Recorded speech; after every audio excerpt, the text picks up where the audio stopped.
Assalamualaikum warahmatullahi wabarakatuh. Perkenalkan, nama saya Lilail Kotion dengan NIM A4012510006. Saya dari kelas B. Di video ini saya akan membahas tugas mata kuliah Bahasa Indonesia yang diampu oleh dosen dengan izin menyebut namanya Bapak Muhammad Fasli SPD MPD. Topik yang bakal kita bahas kali ini adalah jenis-jenis teks. Penasaran kan ada apa saja? Langsung saja kita bahas satu persatu. Yang pertama yaitu teks narasi. Teks narasi adalah jenis teks yang menceritakan suatu kejadian atau peristiwa secara kronologis. Teks ini biasanya memiliki unsur-unsur seperti tokoh, latar, konflik, dan alur cerita. Dan yang kedua adalah teks biografi. Teks biografi adalah jenis teks yang menceritakan kisah hidup seseorang, mulai dari kelahiran hingga kematian, maupun pencapaian penting dalam hidupnya. Teks ini biasanya mencangkup informasi tentang latar belakang, pendidikan, karir, hingga kontribusi tokoh tersebut. Dan yang ketiga adalah teks berita. Teks berita adalah jenis teks yang melaporkan peristiwa atau kejadian aktual dan penting yang terjadi di masyarakat. Teks ini harus bersifat objektif, akurat, dan faktual serta mengikuti prinsip 5W dan 1H, yang dimana yaitu what, who, when, where, why, dan how. Dan yang keempat ada teks deskripsi. Teks deskripsi adalah jenis teks yang menggambarkan suatu objek, tempat, peristiwa secara detail dan jelas, sehingga pembaca seolah-olah dapat melihat, mendengar, dan merasakan apa yang dideskripsikan. Dan yang kelima adalah teks eksposisi. Teks eksposisi adalah jenis teks yang bertujuan memberikan informasi, menjelaskan suatu topik, atau menguraikan suatu gagasan dengan tujuan memperluas pengetahuan pembaca.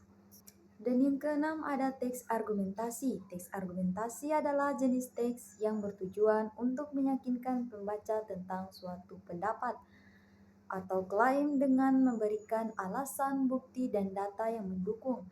Teks ini biasanya berisi tentang argumen yang kuat dan logis. Dan yang ketujuh ada teks persuasif.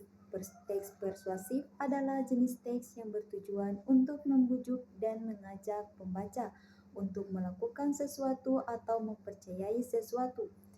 Teks ini menggunakan argumen, ajakan, dan rayuan untuk mempengaruhi pembaca.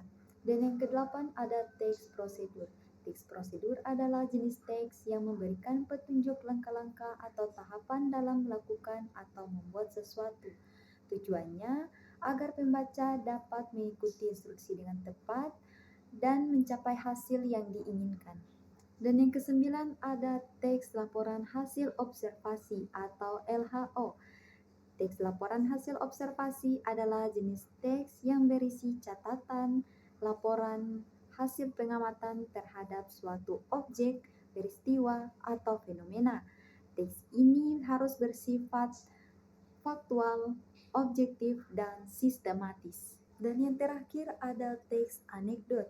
Teks anekdot adalah jenis teks yang menceritakan kisah singkat yang lucu dan menarik, biasanya berdasarkan pengalaman nyata.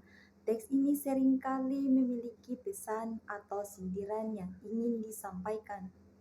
Baik, di sini saya akan memberikan contoh mengenai jenis-jenis teks tersebut yang saya akan ambil dari kisah Ibu Tati, seorang penjual keripik go internasional. Dahulu, Ibu Tati hanyalah seorang ibu rumah tangga biasa di desa terpencil. Kalimat itu merupakan teks narasi.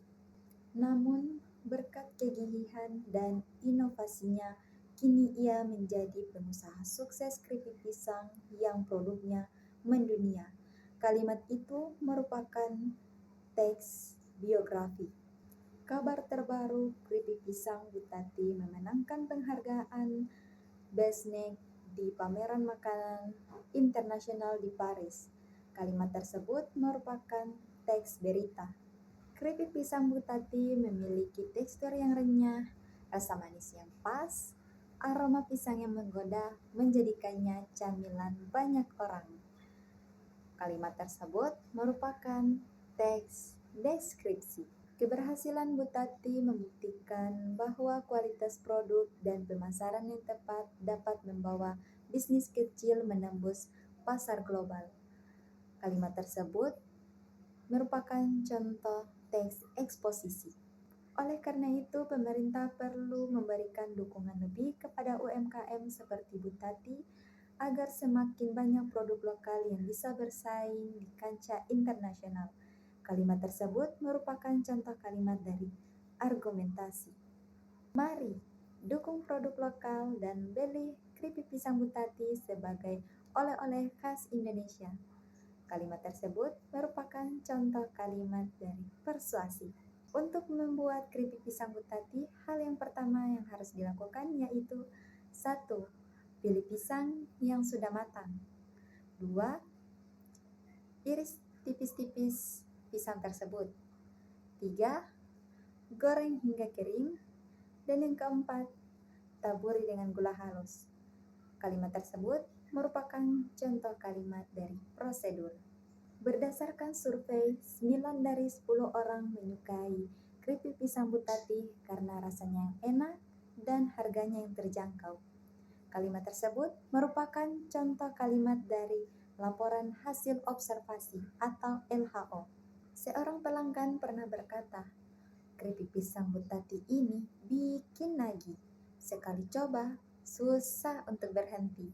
Kalimat tersebut merupakan contoh kalimat teks anekdot.